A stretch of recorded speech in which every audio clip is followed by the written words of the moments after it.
Olha só, a gente tem uma sessão aqui chamada Tecendo o Texto, em que o autor ele vai desenvolver um pouco, dizer um pouco sobre os seus processos criativos. Eu sei que Beto já despejou aqui alguma coisa, já deixou uma coisa ali, outra acolá, mas é importante que de uma maneira mais linear, ele explique para a gente como é que ele escreve.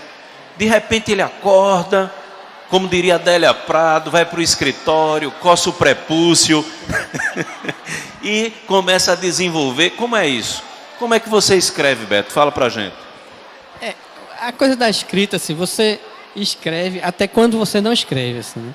Porque antes que a história vá para o papel, que ela, no papel não existe mais, né? Pelo amor de Deus, vai para o computador, né? Papel é quando ela é impressa, né? Mas antes dela você efetivamente, eu no meu caso, né, assim, sentar para escrever, aquilo ali fica mastigando na minha cabeça aquela história um bocado de tempo, assim, né? É uma coisa que eu faço muito, assim, de manhã eu costumo sair de casa para fazer uma caminhada, que é o meu exercício, assim, fazer uma caminhada. E enquanto eu estou caminhando, eu vou pensando naquela história, que eu estou em silêncio, estou longe de celular, ninguém está falando comigo, e eu fico pensando, né? Pensando naquela história, fico pensando, fico ali, a coisa vai se desenhando. E tem uma hora que a história fica muito concreta, assim. Para mim, eu conheço as pessoas que estão na história, eu conheço os cenários que estão na história, né? Começa a ser muito verdadeiro aquele mundo que a gente cria dentro da cabeça da gente. Começa a ser muito verdadeiro, né? Aí dá um nome ao personagem. Quando você dá um nome, batiza mesmo ele, assim. Ele se torna uma pessoa viva mesmo, o personagem, né? Aí quando isso aí já está mais amadurecido na minha cabeça, aí eu vou começar a escrever. E aí como é que eu faço? Eu escrevo sem pensar. Isso é uma coisa muito boa para quem faz redação, você sempre fazer isso, assim. Quando você vai fazer uma redação, todo mundo vai passar por essa situação, né? Escreva, a primeira vez que você escreve sem pensar. Deixa seu pensamento fluir. Deixa vir tudo, deixa vir. Começa, né, a botar tudo que você tem na sua cabeça ali no papel. Você vai botando, escrevendo no computador, se for o caso, né?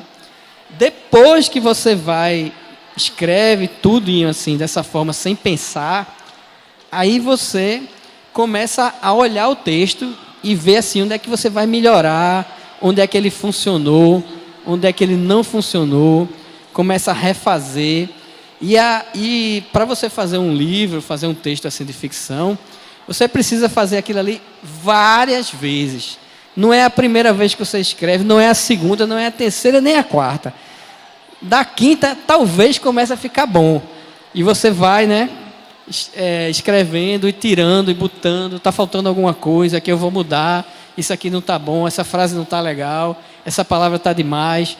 E aí vai começando a costurar até que chegue num ponto assim que você diz, isso aqui está legal, assim, isso aqui está bacaninha, eu acho que já dá para eu mostrar para alguém. E esse é outro processo. Quando você já acha que está assim, razoável, é interessante que você mostre para alguém que você confia bem, assim, e que faça uma leitura crítica do texto, né? Que diga assim, olha, não, isso aqui está bacana, eu entendi isso, eu não entendi, porque o esforço que a gente faz na literatura é que seja entendido, né? Seja inteligível, que a pessoa leia e que consiga entender a história que eu estou querendo contar, né?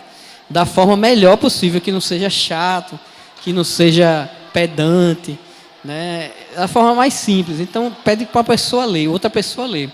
Aqui para vocês funciona assim, é a professora de redação. Por que a professora de redação precisa olhar o texto de vocês? Porque ela vai dizer, olha, aqui está legal, aqui não está, aqui podia mudar, isso aqui precisa mudar. E esse é uma humildade que a gente precisa ter quando escreve, para submeter seu texto a outras pessoas, para daí ele ser finalizado, né? Então, o meu processo é esse, assim, é um processo muito simples,